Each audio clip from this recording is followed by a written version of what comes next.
వేములవాడ శ్రీ రాజరాజేశ్వర స్వామి దేవస్థానంలో ఈ ఏడాది శివరాత్రి జాతరను ఇంటి పండుగలా నిర్వహిద్దామని ప్రభుత్వ విప్ ఎమ్మెల్యే ఆది శ్రీనివాస్ పిలుపునిచ్చారు.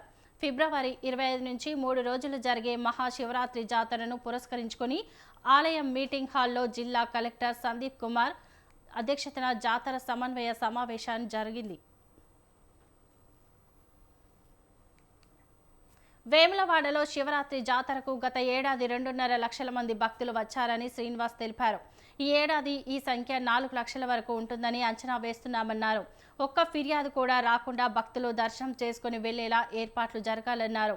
భక్తుల సౌకర్యార్థం చలువ పందిళ్లు వేయాలని అధికారులకు ఎమ్మెల్యే సూచించారు. క్యూ లైన్లలో భక్తులకు తాగునీరు, మజ్జిగ, పండ్లు, పాలు అందించేలా చూడాలని అన్నారు. ఈసారి దేవాదాయ శాఖ తరపున కూడా క్యూ లైన్లలో భక్తులకు మజ్జిగ ప్యాకెట్ల పంపిణీకి కృషి చేస్తామని ఆది హామీ ఇచ్చారు. రావాలి, ఎందుకంటే ఎక్కువ మంది 3-4 lakhs వస్తారు అంటే మీరు కూడా కొంచెం ఓపికతో వస్తే మంచిగా జరుగుతుంది. అందరికీ థ్యాంక్ యూ. సీసీ కెమెరా టౌన్లో దాదాపు ఆల్రెడీ 250-300 కెమెరాస్ ఉన్నాయి. అది కాకుండా ఇంకా జస్ట్ టెంపుల్ ప్రెమిసెస్లో ఇంకా 50 వరకు మనం ఏర్పాటు చేస్తాం. వచ్చిన శివరాత్రి కోసం మనం చేస్తున్నాం. ఈరోజు కూడా విప్ గారు ఆధ్వర్యం, కలెక్టర్ గారు ఆధ్వర్యం మీటింగ్ ఇక్కడ జరిగింది. మనం క్యూ మేనేజ్మెంట్, క్రౌడ్ మేనేజ్మెంట్, బయట ఉన్న మేబీ ఏమైనా థెఫ్ట్ ఆఫెండర్స్ వస్తే వేరే జిల్లా నుండి, లేకపోతే ట్రాఫిక్, పార్కింగ్, దీనిపైన మనం దృష్టి పెట్టి దాదాపు 1200 to 1300 మెంబర్స్తో మనం బందోబస్తు ఏర్పాటు చేస్తాం. భక్తులకి ఇబ్బంది లేకుండా